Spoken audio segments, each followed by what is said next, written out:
રાજકોટમાં પાણીની અનિયમિતતાથી મહિલાઓ આક્રોશિત થઈ છે। વોર્ડ નંબર 6ના સામાકાંઠે આવેલી શક્તિ સોસાયટીમાં પાણીનો કકળાટ।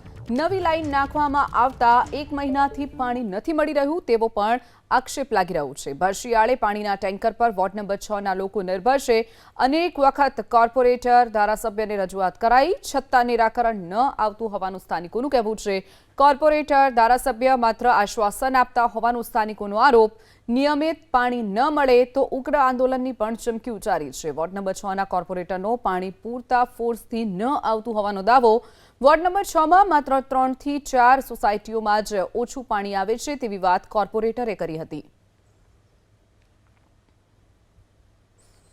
લગભગ મહિના દિવસ થયા મારા વિસ્તારમાં ડીઆઈ પાઇપલાઇનના નવા કનેક્શનમાંથી પાણી આપવાનું ચાલુ કર્યું। એમાં ચંપકનગર 3 થી લઈને ગોવિંદબાગ મેઇન રોડ સુધીના બેલ્ટમાં બ્રાહ્મણીયાપરા ચંપકનગર સિંગાળા પ્લોટમાં પાણીના ધીમા પ્રેશરને લઈને મેજર ફરિયાદો છે। શક્તિ સોસાયટીમાં ખાસ કરીને 13-14 નંબર અને સિલ્વર નેસના અમુક ભાગોમાં ધીમા પાણીના ફોર્સની કમ્પ્લેનો બહેનો દ્વારા આવે છે।